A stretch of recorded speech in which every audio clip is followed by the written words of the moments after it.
আমাদের বিএনপি ভারপ্রাপ্ত চেয়ারম্যান জনাব তারেক রহমান কিন্তু বারবার বলে শিক্ষা শিক্ষা শিক্ষা, শিক্ষার কোনো বিকল্প নেই। শিক্ষা কি? শিক্ষা জাতির কি? শিক্ষা জাতির মেরুদণ্ড। এবং এই যে শিক্ষা নিয়ে উনি বারবার বলেছেন, শিক্ষকদের নিয়েও বলেছেন যে প্রাথমিক শিক্ষার উপরে জোরদার করতে হবে। আমাদের সমাজে অনেক জায়গায় আগে আছে যে গ্রাম অঞ্চল যখন বেশি ছিল তখন বলা হতো যে পরিবারের মধ্যে যে ব্যক্তি সবচেয়ে কম শিক্ষায় শিক্ষিত এবং যে পড়াশোনা কম করত, এই যে প্রাইমারি স্কুলে নিয়োগের সময় তখন বলতো যে ঠিক আছে তুমি প্রাইমারি স্কুলে নিয়োগ পরীক্ষা তুমি ওইখানে ঢুকে যাও, এটা বলতো।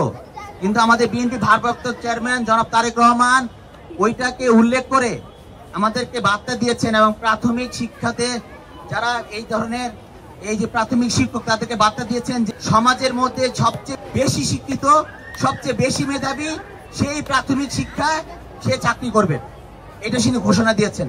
এবং বিএনপি ভারপ্রাপ্ত চেয়ারম্যান যখন বাংলাদেশের দায়িত্ব পালন করবেন, নতুন একটি বাংলাদেশ গড়বেন, তখন কিন্তু এটা বাস্তবায়ন করবেন যে সবচেয়ে বেশি শিক্ষিত সে প্রাইমারি স্কুলের শিক্ষক হবেন এবং শিক্ষিকা হবেন এবং এই জন্য মেধাবী ওখান থেকে তৈরি হবে।